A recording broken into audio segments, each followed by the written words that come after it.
बिस्मिल्लाहिर्रहमानिर्रहीम। अस्सलाम वालेकुम students, welcome to my YouTube channel learning with G. Learning with G में आज हम करने जा रहे हैं 9th क्लास के साइंस ग्रुप का मैथमेटिक्स। इंशाल्लाह आज हम स्टार्ट करेंगे चैप्टर नंबर 1। तो चलिए देखते हैं कि हमारा चैप्टर नंबर 1 का क्या नाम है। ये है हमारे पास मैट्रिक्स एंड डिटर्मिनेंट्स। तो मैट्रिक्स बेसिकली होते क्या हैं और इनका किस तरह से डिटर्मिनेंट फाइंड करते हैं हम ये देखेंगे, और इसके साथ साथ इसकी डेफिनेशंस इस चैप्टर की जो इम्पोर्टेंट हैं वो मैंने हाईलाइट की हुई हैं। तो इंशाल्लाह साथ साथ हम डेफिनेशंस का पोर्शन भी कवर करते जाएंगे। तो मैट्रिक्स की डेफिनेशन है रेक्टेंगुलर अरे और a formation of collection of real numbers. Matrix में हमारे पास रियल नंबर की कलेक्शन होती है, जो कि हमारे नंबर -1 भी, -3, √3 ये सारे भी हमारे रियल नंबर में ही आते हैं। तो सबसे पहले मैंने एक मैट्रिक्स बनाया हुआ है A = 2, फिर हमने एक रेक्टेंगुलर अरे बनाई है और इसमें मैंने एंट्रीज ऐड की हैं। इनको हम कहते हैं एंट्रीज, इनको हम एलिमेंट्स भी कहते हैं, जो कि हमारे रियल नंबर्स होते हैं। मैट्रिक्स को हम नंबर ऑफ़ रोज़ और कॉलम से डिनोट करते हैं। तो सबसे पहले देख लें कि इनमें रोज़ कितनी हैं और कॉलम कितने हैं, क्योंकि इसी से हमारा ऑर्डर ऑफ मैट्रिक्स यानी कि दूसरी डेफिनेशन हमारी सॉल्व होगी। तो इसमें हमारे पास ये रो 1 है हॉरिजॉन्टल, और ये हमारे पास रो 2 है। इसी तरह से ये हमारे पास कॉलम 1 है और ये हमारे पास कॉलम 2 है। तो हम कह सकते हैं हमारे पास ये जो मैट्रिक्स गिवन है ये हमारा 2/2 का है। ऑर्डर ऑफ मैट्रिक्स हमें क्या कहता है कि हमारे मैट्रिक्स का बेसिकली ऑर्डर क्या है। तो इसके लिए हम फार्मूला इस्तेमाल करते हैं m×n का। तो m हमें बताता है कि ये नंबर ऑफ़ रोज़ हैं और n होते हैं नंबर ऑफ़ कॉलम्स। तो हमारे पास यहाँ पे कितनी रोज़ और कितने कॉलम हैं, ये हमारे पास 2 रोज़ और 2 कॉलम हैं। इस लिहाज से हमारे पास इसका ऑर्डर बनेगा 2×2। इसको हम क्रॉस पढ़ते हैं या बाय पढ़ते हैं, इसको हम मल्टीप्लाई नहीं कहते। इसी तरह से और भी मैं आपको एक एग्जांपल दूं कि हमारे पास अगर लेट सपोज एक और हमारे पास मैट्रिक है 1 2 3 4 5 एंड 6। तो इस मैट्रिक्स का ऑर्डर हम कैसे फाइंड करेंगे, हम देखेंगे कितनी रोज़ हैं। तो बेसिकली ये हमारे पास एक रो है और ये दूसरी, तो इसको हम कह लेंगे ये हमारे पास रो 1 है और ये हमारे पास है रो 2। और कॉलम्स इसके देख लें तो ये हमारे पास कॉलम 1, कॉलम 2 एंड कॉलम 3। तो फार्मूले के मुताबिक ऑर्डर के m×n, m हमारे पास रोज़ हैं तो हमारे पास 2 रोज़ हैं, मैंने यहाँ पे 2 लिख दिया क्रॉस, और हमारे पास कॉलम कितने हैं 1 2 एंड 3। तो हमारे पास नंबर ऑफ़ कॉलम है 3। तो ये हमारे पास मैट्रिक्स होगा 2/3 का। ये था हमारे पास मैट्रिक्स। यहाँ से आप लोग डेफिनेशन नोट कर लें ऑर्डर ऑफ मैट्रिक्स की। उसके बाद है इक्वल मैट्रिक्स। दो मैट्रिक्स इक्वल तब होते हैं जब दोनों मैट्रिक्स की जो एंट्रीज हैं वो बिल्कुल सेम होती हैं।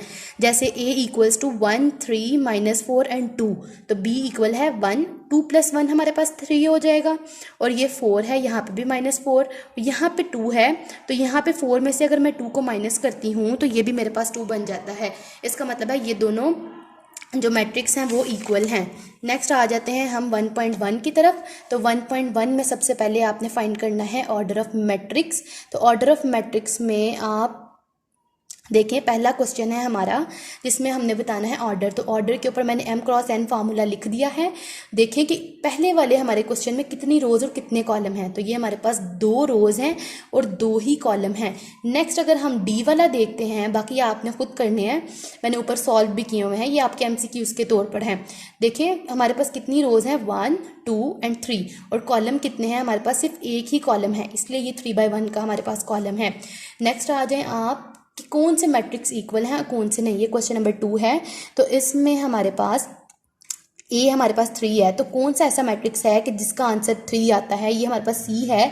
5 में से अगर मैं 2 माइनस करती हूँ तो हमारे पास 3 आ जाता है। इसका मतलब है कि हमारे पास मैट्रिक्स A और C बराबर हैं। इसी तरह से आपने बाकी मैट्रिक्स भी देख लेने हैं कि कौन सा मैट्रिक्स किसके इक्वल बनता है। लास्ट क्वेश्चन है, ये आपका इंपॉर्टेंट भी है और पेपर में आने के चांसेस भी हैं, तो इसको मैं इंशाल्लाह भी आपको सॉल्व करवाती हूँ। तो भाई देख लें आप लोग इसको हम किस तरह से सॉल्व करेंगे। पहले सबसे मैं क्वेश्चन को लिख लेती हूँ। जी हमारे पास क्वेश्चन है, 2 मैट्रिक्स हैं जो कि एक दूसरे के बिल्कुल बराबर हैं। तो मैट्रिक्स है सबसे पहले मेरे पास A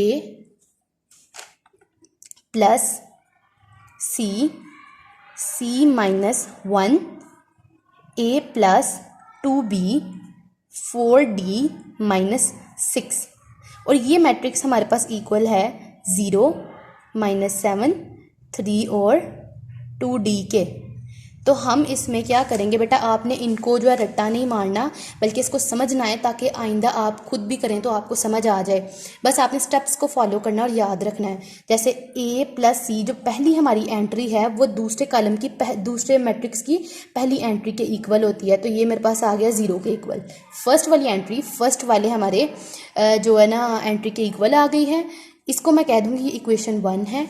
दूसरा a प्लस 2d जो एंट्री है हमारी जो मैट्रिक्स की, उसको मैं इक्वल रख लूँगी -7 के, और इसको हम नाम दे देंगे इक्वेशन 2 का। फिर इसी तरह से c माइनस 1 इक्वल्स टू 3, तो ये हमारे पास आ गई इक्वेशन नंबर 3। और 4d minus 6 equals to 2d, ये मेरे पास आ गई है इक्वेशन नंबर 4। तो अब हम क्या करेंगे, 1 बाय 1 इन इक्वेशंस को सॉल्व करेंगे। सबसे पहले हम देखेंगे कि इन सब में से ऐसी कौन सी इक्वेशन है जिसमें सिर्फ हमारे पास एक ही वैल्यू गिवन है। यानी कि ये देखें, ये सी है ना, तो हमारे पास इसके साथ और कोई अल्फ़ाबेट नहीं है, तो इसलिए आसानी से मेरे पास सी का आंसर आ जाएगा। इसमें डी है, ये भी हमारा ईजिली हो जाएगा, ये मैं आपको बाद में करवाती हूँ। लेकिन इसमें देखें ए प्लस सी है, तो यहाँ पर हम ए भी नहीं है हमारे पास, सी भी नहीं है, लेकिन यहाँ पर है ही सिर्फ सी। तो इसको हम पहले सॉल्व करेंगे कि c माइनस 1 इक्वल्स टू 3 है ना, तो हमने ये वाली इक्वेशन ले ली, इक्वेशन नंबर 3। अब मैंने क्या किया, c को यहीं पे रहने दिया, 3 भी ऐसे ही आ गया। यहाँ पे -1 है ना इक्वल के, दूसरी साइड पे आके हमारे पास हो जाएगा +1। तो c इक्वल्स टू 3 + 1 हमारे पास आ गया 4। तो हमारे पास एक इक्वेशन का आंसर आ गया है। दूसरा हम देखेंगे कि इन सब में से आखिर कहीं पे c है जो हम ऐड कर दें और हमारे पास वैल्यू आ जाए। तो ये हमारे पास a प्लस सी है ना, तो मैं ये पहली वाली इक्वेशन को लिखूंगी a plus C equals to 0। तो यहाँ पे अगर मैं c की वैल्यू पुट करती हूँ ना, तो मेरे पास a का आंसर आ जाएगा। तो a लिखा प्लस c की जगह मैंने लिख दिया इसका जो हमारे पास आंसर आया था 4 इक्वल्स टू 0। तो यहाँ पे अगर मैं ए को यहीं पे रहने देती हूँ, तो 0 के दूसरी साइड पे जाके यहाँ पे 4 प्लस है ना, तो इक्वल के दूसरी साइड पे आके -4 हो जाएगा। तो ए का आंसर मेरे पास यहाँ पे आ जाएगा -4। ठीक है, अब नेक्स्ट है हमारे पास किस किस की वैल्यू रह गई है। हमारे पास अभी ए और सी आ गया। हमने ए की, बी की, सी की और डी की, ये 4 वैल्यूज़ फाइंड करनी थी, जिनमें से 2 का तो आंसर आ गया। अब हम देखते हैं कि कोई ऐसी इक्वेशन जिसका आंसर हमारे पास बन जाए। हम देखिए क्वेश्चन नंबर 4, तो इसमें भी सिर्फ डी है, यानी कि और ए बी सी का अल्फ़ाबेट नहीं है जो हमने फाइंड करनी है उसकी भी वैल्यू। तो हम इसको कर सकते हैं आसानी से सॉल्व। ये मैं आपको भी करके दिखाती हूँ। 4d minus 6 equals to 2d। अब हम क्या करेंगे कि जो सेम वैल्यूज़ हैं उनको एक साइड पे ले जाएंगे, और जो हमारे पास एक अकेली वैल्यू ना, ये हम दूसरी साइड पे ले जाएंगे, क्योंकि मकसद हमारा इतना है कि हमने d को किसी तरीके से अकेला करना है।